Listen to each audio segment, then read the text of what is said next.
নমস্কাৰ বন্ধুসকল, মই হিৰাণ। আজি এই ভিডিঅ'ৰ উদ্দেশ্য হৈছে আপোনাৰ জন্মলগ্ন তালিকাৰ পঞ্চম স্থানত ৰাহুদেৱৰ স্থিতিৰ ফলত আপুনি কেনেদৰে ফলাফল লাভ কৰিব তাৰে সম্পূৰ্ণ তথ্য আপোনালোকক আগবঢ়াইছোঁ। প্ৰথমে মোৰ এই চেনেলটো আপোনালোকে ছাবস্ক্ৰাইব কৰি ল'ব, যাতে মোৰ ভিডিঅ'বিলাক আপোনালোকে সহজে লাভ কৰিব পাৰে। লগতে মোৰ ভিডিঅ' যদি ভাল লাগে তেন্তে লাইক আৰু শ্বেয়াৰ কৰিব, কমেণ্ট কৰি আপোনালোকৰ মনোভাৱ প্ৰকাশ কৰিব।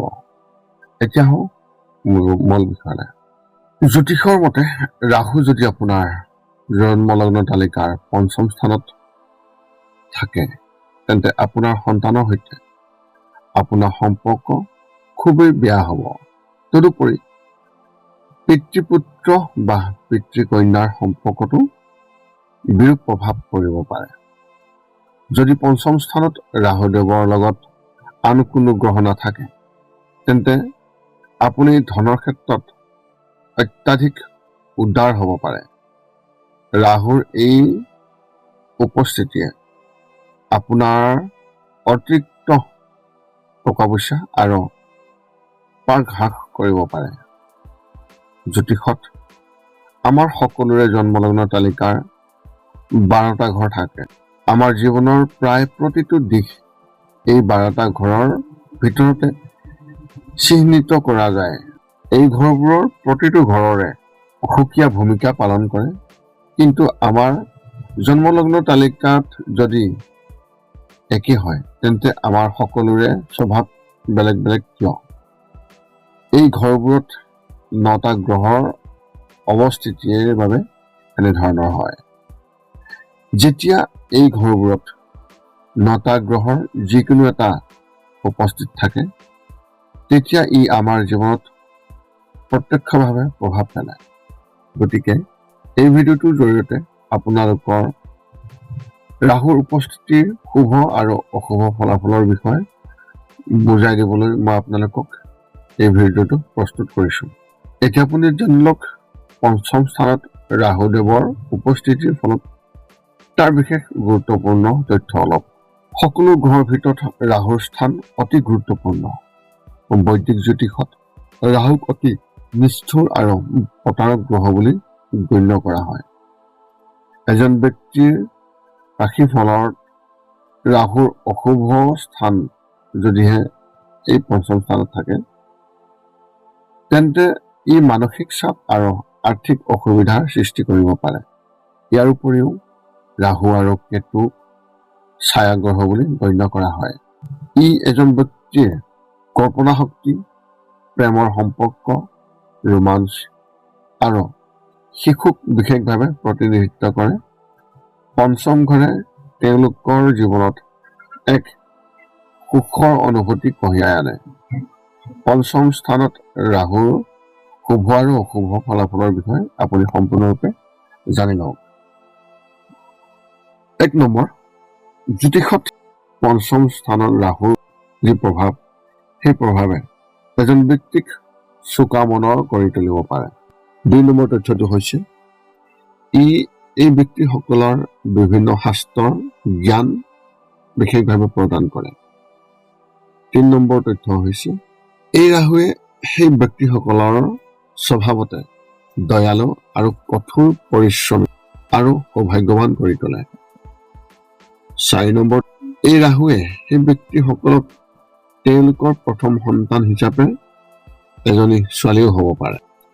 5 নম্বৰটো হৈছে এই ৰাহুৱে সেই ব্যক্তিসকলক কৰ্পৰেট ব্যৱসায়ত যথেষ্ট সফলতা লাভ কৰায়।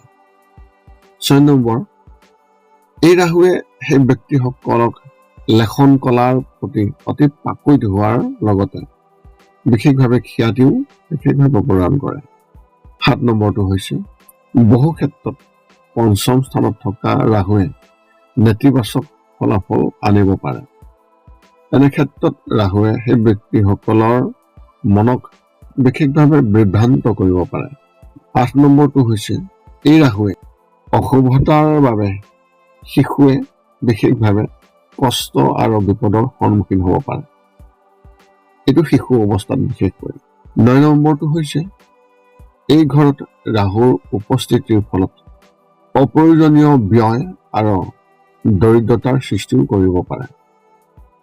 10 নম্বৰটো হৈছে ৰাহুৰ এই অৱস্থানে কেতিয়াবা এজন ব্যক্তিক ভুল পথত ভৰি দিয়াব পাৰে। এনে ব্যক্তিয়ে উদ্বেগ আৰু সুখ অনুভৱ কৰিব পাৰে। 11 নম্বৰ তথ্য হৈছে ৰাহুৰ এই উপস্থিতিৰ ফলত এজন ব্যক্তিক জ্ঞান আহৰণৰ প্ৰতি আগ্ৰহ অতি কম কৰাব পাৰে।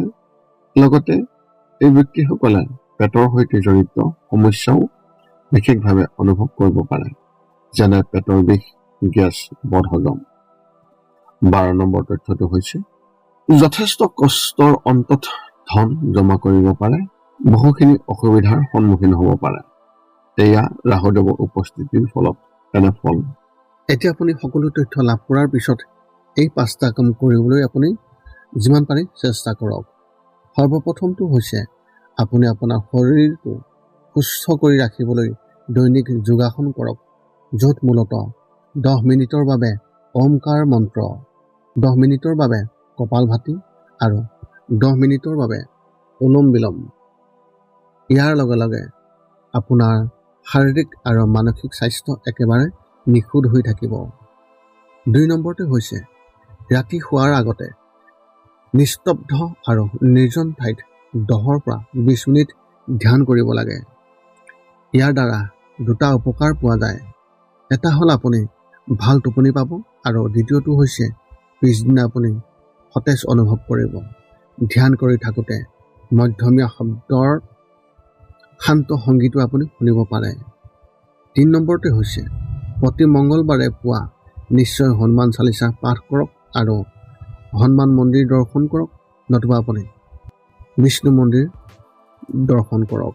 ইয়াৰ দ্বাৰা আপোনাৰ আৰু আপোনাৰ পৰিয়ালৰ যিকোনো সদস্যৰ সংকট দূৰ হ'ব আৰু সদায় সুখ আৰু শান্তি থাকিব।